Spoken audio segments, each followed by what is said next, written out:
Hi everyone and welcome back. Today we're going to talk about part 4, which is the sales management, and specifically chapter 13, which gets into recruitment and selection of salespeople. For salespeople are very costly to a company, especially if they're going to be an outside salesperson. The cost is much higher than just a basic salary because for most positions probably are going to either be a straight commission or salary plus commission.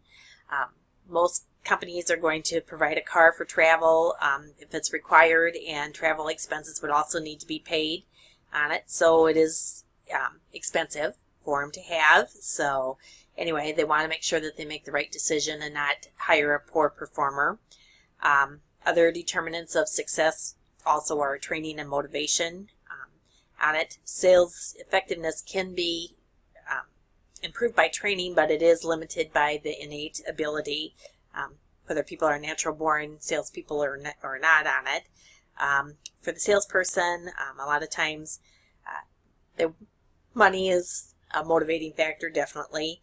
And then a lot of times for salespeople, they don't want to be tied specifically to a desk, and independence is also very valued for the sales job on it. So that's one of the main reasons why people are attracted to selling in their industry, and major part of the selection on it.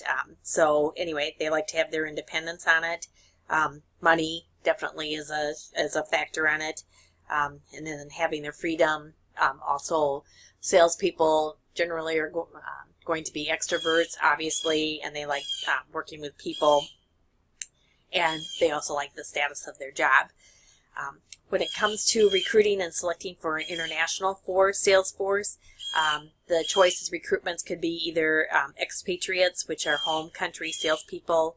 They could be host country nationals or third country nationals on it. So anyway, expatriates are well regarded by technical companies for selling expensive products because they tend to possess a high level of product knowledge and ability and willingness to provide follow-up service. So if you are looking to recruit someone that would actually be relocating to another country, that can be sometimes difficult. I think people are much more willing to move than maybe they used to, but it can be more difficult, especially if it's going to involve moving a family or a spouse over to another country for a period of time. The first step, if you're looking at hiring a salesperson, obviously, is that you're going to provide preparation of the job description and the specification on it. Obviously, the job description is going to cover the following factors: the title of the job on it, the duties and responsibilities of what's going to be expected of new recruits, the selling, after-sales service, information feedback, ranges of products, the markets and types of customers which will be associated, to whom they are going to report to, the technical requirements involved in the job, the degree in which the technical aspects of the products that they're selling need to be understood on it, their location and geographic area needs to be covered, and the degree of autonomy, the degree to which salespeople are able to control their own work programs on it. So the book also talked about Mayer and Greenberg, with extensive research of over 1,000 companies in the United States. 2 qualities essential to selling are empathy and ego. Empathy is defined as the ability to feel as the buyer does, to be able to understand the customer's problems and needs. Talked about that, and especially understanding the nonverbal communication signs definitely is helpful in sales. And then the ego drive.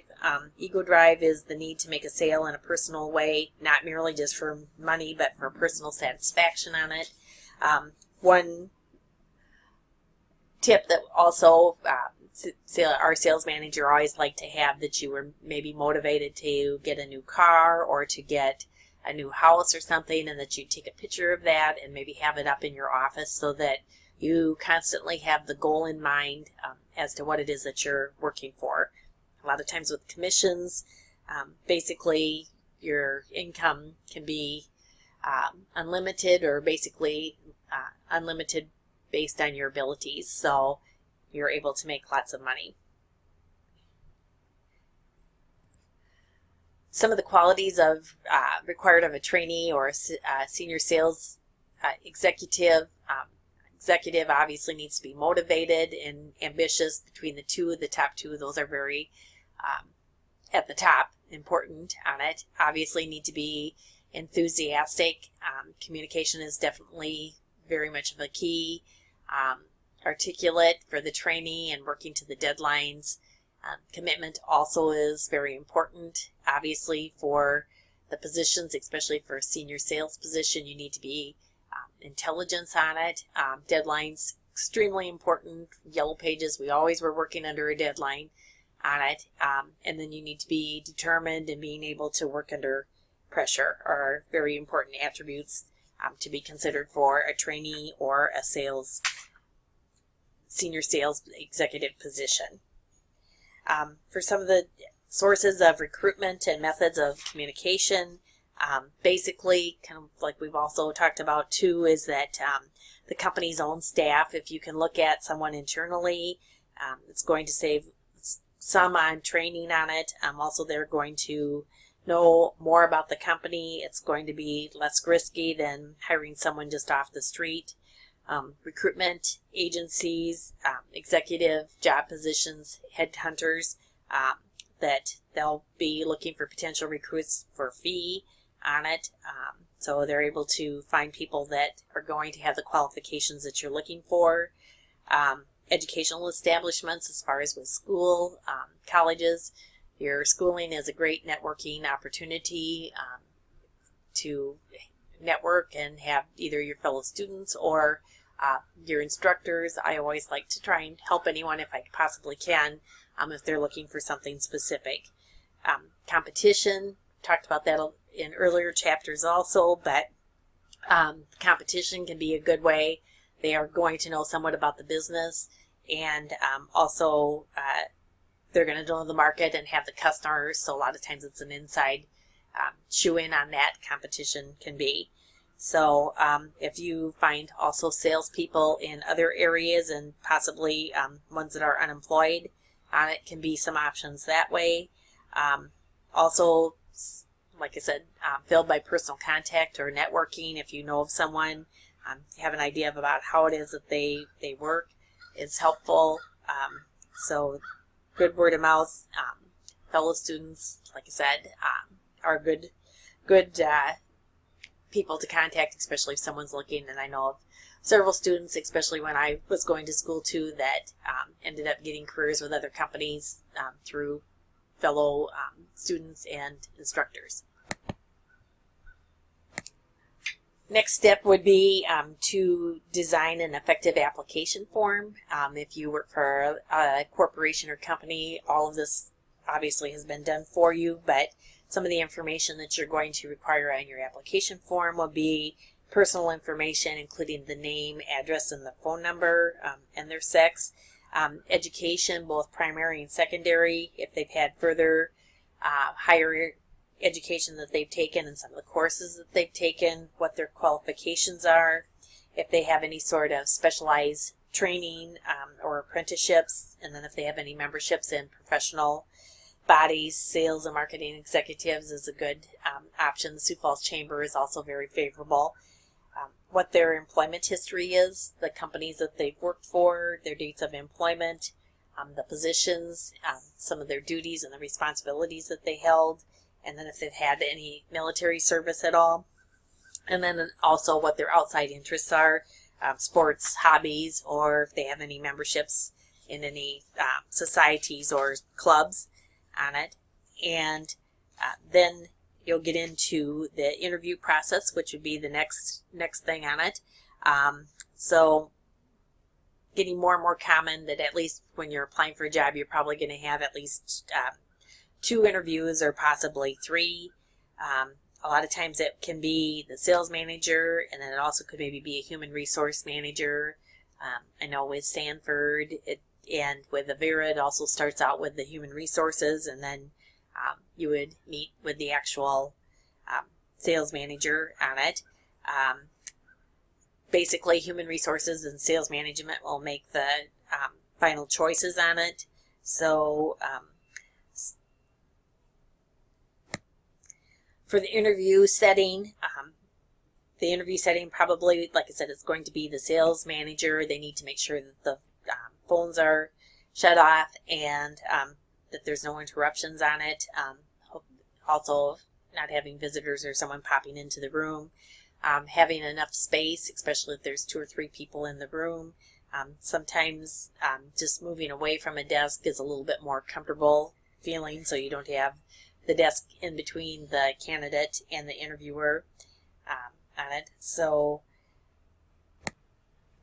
the interview would start off with a conversation and a few easy to answer questions that might not be directed pertinently to the job, but it will make everyone feel a little bit more comfortable on it.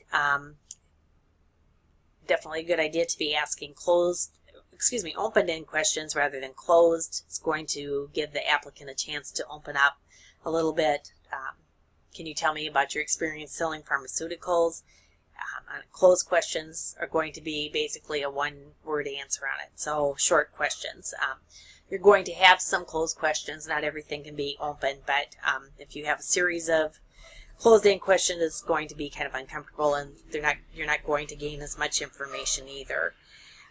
The interviewers should appear to be relaxed and adapt to a friendly, easy manner. They should be courteous on it. So some of the skills in interviewing, for the following techniques, you can use the playback technique, kind of summarizing what they had said, using of rewards, using of silence. Sometimes it's important to have some silence just within the interview on it.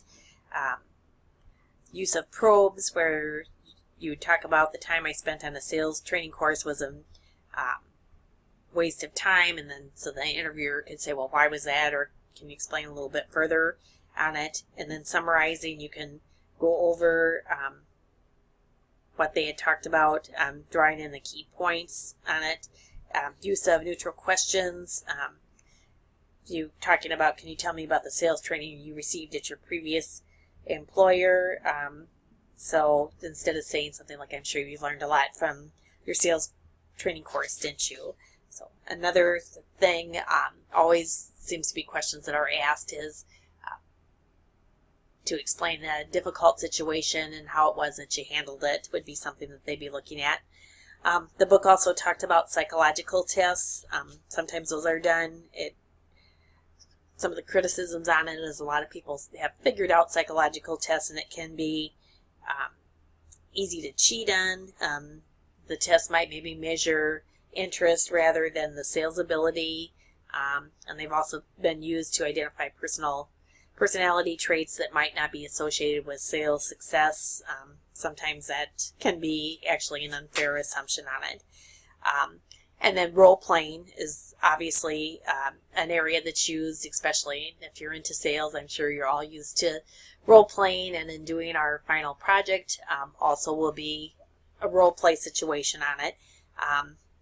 When I went for my sales interview in Yellow Pages, we actually had to call some psychologists in New York, and it was selling over the phone to them. One of the things, they were obviously difficult customers on it, but one of the keys that they were really looking for is that you did not pick up the brick, that you did not get mad back at the customer. That was one of the key things that they were looking for, and that you tried 2 or 3 different attempts on it to sell a product to them and take their objections before giving up on it. So anyway, it always can be an interesting process. A lot of times not people's most favorite thing to have to go through on interviews, but if anything, there's always an opportunity, and even if you don't get the job, it's a good way to learn in the process. So, and sometimes even just applying for jobs when you're maybe not necessarily looking is handy, just to keep your skills fresh as far as on the interviewing process. So that covers for recruitment and selection for sales, and our next chapter we'll get into would be chapter 14 on motivation and training. Thanks for listening.